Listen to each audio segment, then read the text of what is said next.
Hey friends, have you ever been like wrestling with a difficult situation or something that was challenging you, confusing you, putting up roadblocks in your life in some way, and found a way to think about that situation or relate to it in a different way, to see it from another person's point of view, to think about it over a longer period of time, put it into a wider context? In other words, changed your perspective on that situation. And having done so, experienced a shift in how you were experiencing that situation. Perhaps feeling more lightness, for feeling less emotionally attached or activated, perhaps even seeing a pathway to a solution that you hadn't seen before. A shift in perspective can have a huge impact on how we feel, how we experience life, and what we see as possible. Let's discuss. So, friends, welcome back to Heartscapes, where we are learning the system of Reiki to live lives that are rooted, spacious, connected, and that provision us for the journey back home to ourselves. My name is Michaela. Welcome back. Today, I am just sitting in my comfy reading chair doing a little bit of review for the class that I'm teaching right now. It's my annual journey through the Book of Joy, which is this delightful resource, a conversation between the Dalai Lama and Archbishop Desmond Tutu on practical ways in which to live our lives from a place of joy, regardless of what might be happening in our lives around us. It's an incredibly beautifully written book, well researched, well presented, and just an absolute delight.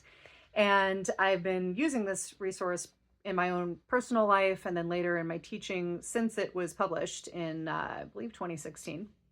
And it is one of my most sacred texts in my practice, and of course has so much overlap with the system of Reiki when practiced from its original Japanese form, because of course that form is rooted in Japanese Buddhism, which is of course connected to the Tibetan Buddhism that the Dalai Lama practices, which is very much part of what informs this book. So every year I teach a class walking through this book, learning the principles and practices that are offered therein. And that means I get to review it. I get to deep dive back into this material, which always opens up new, things that I notice and things that feel relevant to whatever's going on in that moment. And so I'm in the midst of that right now. As I was reading for this next section, something really jumped out at me that really wanted to be explored in the context of the system of Reiki, in addition to the context of the Book of Joy. And so I brought that to my Reiki class that I taught this weekend, and I want to bring it here to you. And that is regarding the connections between perspective, our own sense of well-being, and of course, the system of Reiki. So, beginning with the text. So in the Book of Joy, we have this beautiful coming together of the Dalai Lama and the Archbishop Desmond Tutu, hosted by Douglas Abrams, who is an amazing author and biographer. He is Archbishop Desmond Tutu's biographer, as well as Nelson Mandela's biographer, and a number of other people. And so this unique opportunity to bring these two men together occurred at this time around the focus on Dalai Lama's birthday. And generously, they opened that special occasion up to the world. They decided that what they wanted to center this week of conversation around is how to live a joyful life and to explore that without trying to ignore all of the things that are in the way of us feeling genuine happiness, but rather to turn towards those things and learn how to clear away the obstacles that are in our path from experiencing joy and happiness, even in the midst of difficult times, and to cultivate, to strengthen and focus on the pillars of joy, the things that when we have them active in our lives, it's like we're cultivating a garden within us from which joy can naturally, organically, and frequently flower and bloom. So they opened up the world to the world to send in questions. What are your questions for these two spiritual leaders about living a joyful life? And the result of that was organized into this beautiful conversation. Part of what how they organized it is by identifying the 8 obstacles to living a joyful life, to discuss in detail the way those obstacles show up in our life, the function they have for us, why they're not bad or evil, but can get out of balance, and then share practices and principles to help clear those obstacles out of the way more easily. And then, as I said, the 8 pillars of joy, the qualities of our mind and our heart that, when they are cultivated consistently, allow us this easier access to joy. That's not to say we won't experience difficulties, we won't have low moments. It's not to say now you will never experience sadness or anger or despair or any of those things. Not that at all. It is, again, embracing the fullness of our human experience and cultivating the conditions to more readily access joy in addition to and alongside of those more challenging experiences. So, the first pillar of joy is a pillar of the mind. The first 4 are categorized as conditions of the mind. And then it shifts into the last 4 conditions of the heart. And it's so important to work with the conditions of our mind, because our mind is so powerful and it is so easily led astray by distraction, by habit, by conditioning, by the subconscious, the parts of our mind that we're not aware of, but that have such powerful influence on our thoughts, our feelings, our behaviors, our decisions, and so on. And so we want to really cultivate a strengthened, focused mind, so that then when we shift into the conditions of the heart, we're able to stay focused on those qualities that we want to bring forward and not get sidetracked and drawn more deeply into the aspects of our heart that we want to keep clear. So that begins with perspective taking. First pillar of joy is perspective, the ability to be inside of a situation, be aware of the perspective that we have, which, if it's something that is troubling us, that is challenging us, probably our perspective is going to be quite narrow. It's going to be very focused in on whatever is feeling threatening in that moment, because that's really what it comes down to, is that our mind trains itself on threats, tracks threats, and focuses on threats, which makes it difficult to see, subtlety, opportunity, possibility, and of course, joy. And so, firstly, recognizing the perspective that we actually do have on that situation, and then being able to consciously choose to shift that perspective in ways that open us up to curiosity, to greater possibility, to deeper understanding about the situation, and ultimately to making good choices and good decisions about how to respond.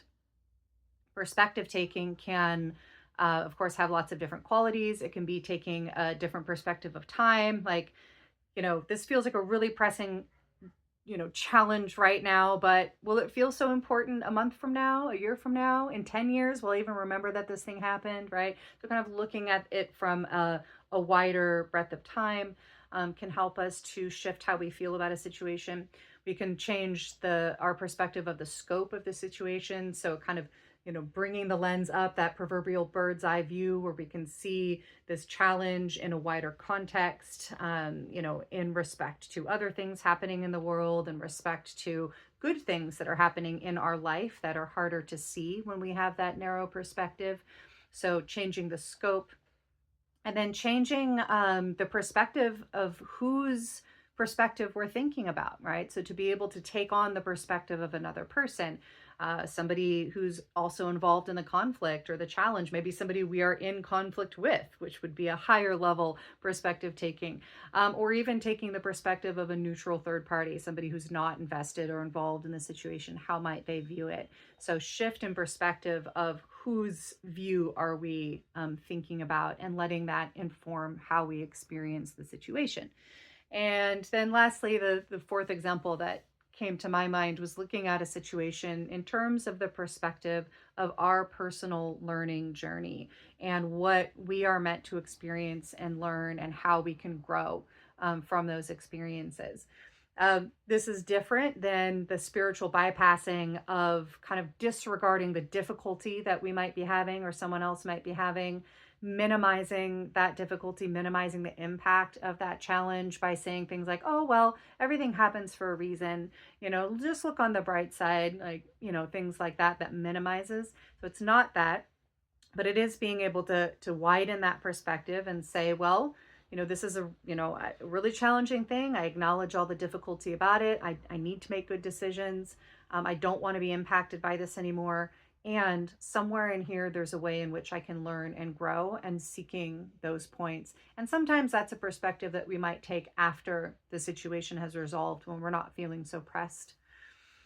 So all of that is to say that perspective taking is a quality of the mind.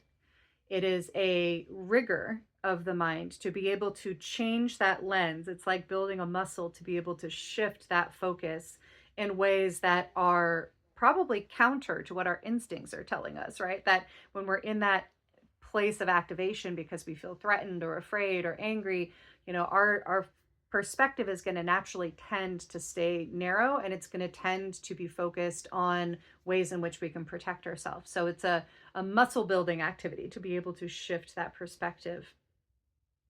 When it comes down to is that it is training our mind to be able to focus in ways that we consciously choose and that we can hold curiosity and openness about. So if we look at that larger category of mental focus, we see some really fascinating things that come from the Book of Joy, some interesting information coming through there. And in a moment, we're going to shift our attention to the system of Reiki and see where that pops in.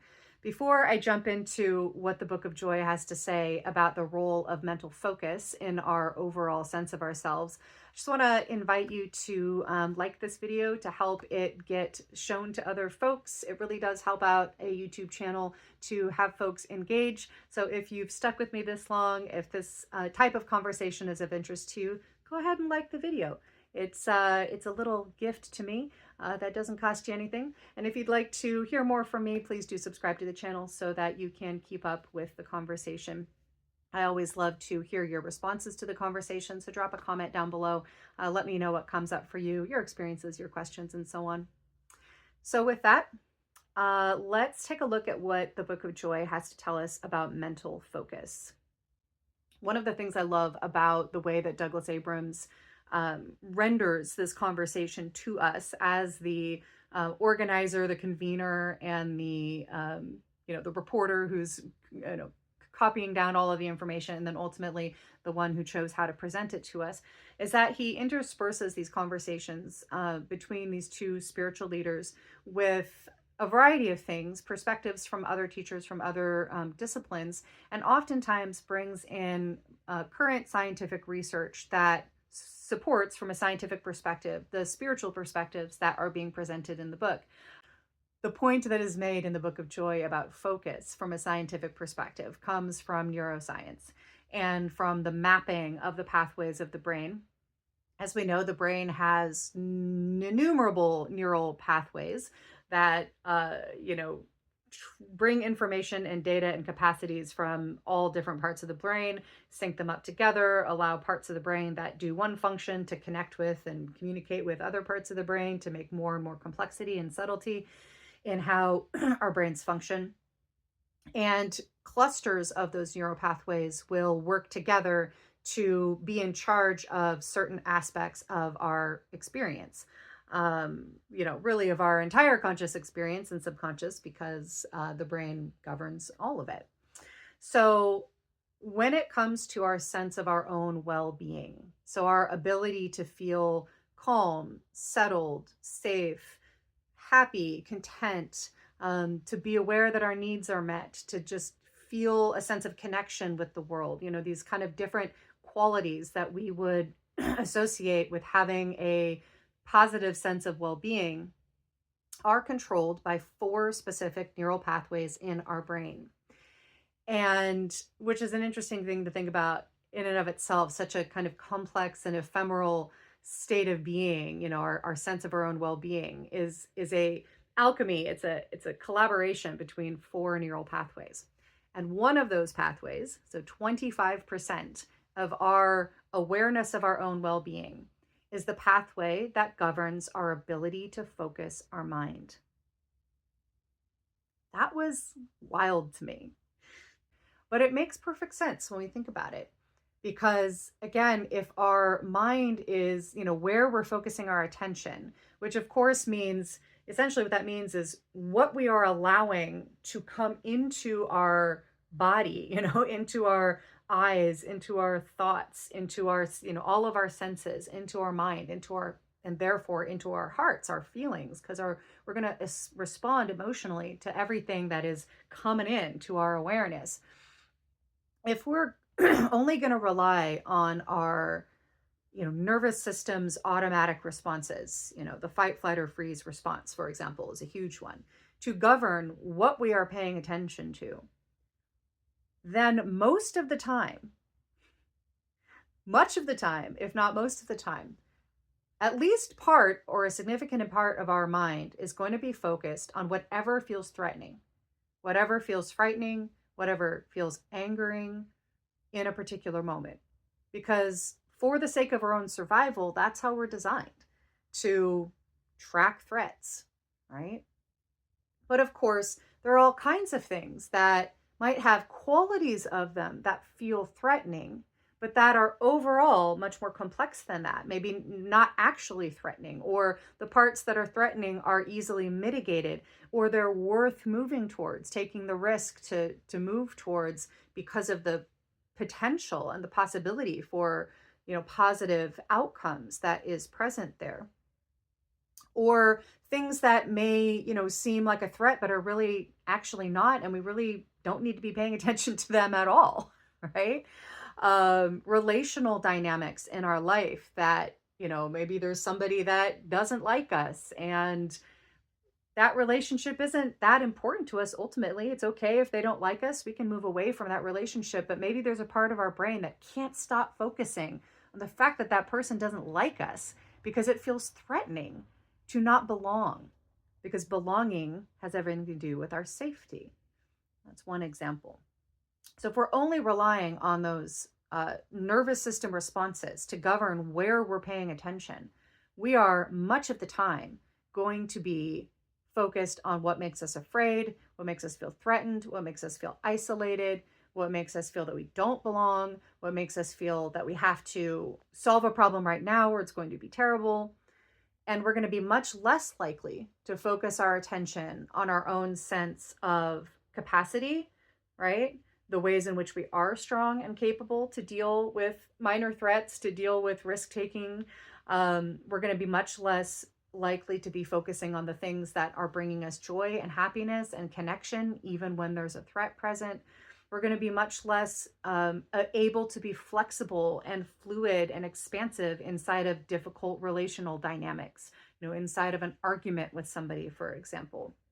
Much less able to widen the lens of our perspective, take that other person's, perspective into view and come to an agreement together, for example. So the ability to focus the mind, incredibly important, in a certain sense, incredibly simple, and also wildly challenging, particularly when we have so many environmental distractions that are calling our attention. Many of them, coming through the media, are literally designed to focus on the things that feel threatening and difficult, and that activate our emotional system, because that makes us easier to sell things to. Let's just be real. That's what that's about.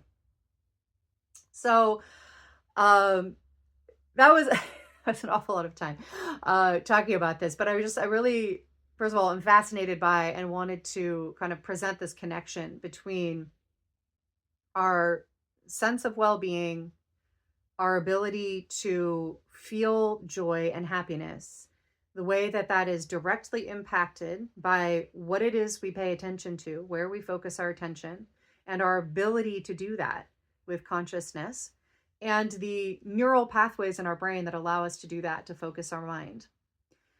And then that leads us to the fact that those neural pathways can be strengthened. They can be exercised. Much of what happens in our brain can be strengthened and exercised. And so we turn to systems of practice, such as the system of Reiki.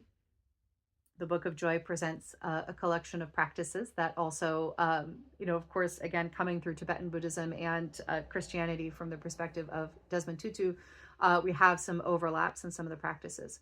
But if we look at the system of Reiki, and if you've been with me on this channel for any length of time, you've probably heard me talk about, or maybe done it with me in practice, the foundational practice of the system of Reiki, which is called Joshin Kokyuho. It is a breathing meditation. It has us connect our body, our breath, and our mind, which is foundational to all of the practices. And then it has us focus our mind, direct our mind in a particular way according to a particular sequence of images or sensations that we notice in our body. It's a relatively simple practice. It is, as I said, foundational, meaning that practice is the starting point for all of the other practices in the system. And the name Joshin Kokyuho translates to a method to focus the mind. A method to focus the mind. It gives us a very specific place to focus our mind, a particular way in which to focus our mind, and a particular visualization or sensation to track that focusing. And I'll put a link down below to the video where I really walk through that practice in detail. But for our purposes here, we want to just focus on the fact that the foundation of the system of Reiki begins with a method to focus the mind. And from there, every other practice in the system of Reiki, as well as in many other systems, very specifically help us to track our attention, train us to focus our mind in specific ways, and using other capacities that we have through our body, through our heart, through our voice, through our breath, to support that training of our mind to focus. Every other practice in the system of Reiki has an element of training our mind to focus in particular ways and to engage and move energy using focus. In fact, a focused mind, a focused attention, is the mechanism through which energy is cultivated within us and directed within the system of Reiki, as well as other systems of practice. And so it truly is the foundation. And what really delighted me as I was researching, in this book, re-engaging this incredible resource because I'm in the midst of my annual class, was seeing the direct link being made from both spiritual and scientific perspectives between the ability to focus the mind and to take perspectives in ways that are conscious and our sense of well-being and our ability to access joy. I really just want to emphasize that the initial key to be able to feel a sense of happiness, even when things are terrible, to have some access point to the relief that joy gives us, the medicine, the balm of joy in our lives when things are challenging, relies on our ability to consciously shift our perspective and focus our mind in particular ways. And that's good news because that is something we have control over. We may need to practice. We may need to strengthen it. We may need support in doing that. It might take time, but it is what you have control over. It can be strengthened and it is life-changing. So I just wanted to share that insight with you. It was delightful to remember those details from the Book of Joy and to make those connections. We had a really beautiful conversation about perspective in my advanced Reiki training that was happening this weekend. And so I wanted to share a little bit of that with you. If you have not read the Book of Joy, I highly recommend it. This is, again, one of my go-to resources, has informed my life and my practice quite significantly. Highly recommend it. And I'll put some more resources for how to follow these threads of thought down below in the description. I would love to hear your experiences with any of this, with practices that help you focus your attention, with what you think about perspective taking. Has there been a time when changing your perspective positively impacted your experience? I would love to hear about it and anything else that came up from you as you listen to this conversation. And as you go into the rest of your day, may you be deeply provisioned to access your deep well of joy through the power of your perspective and focus today and all of your days. Thank you so much for joining me. Until next time, I love you. Goodbye.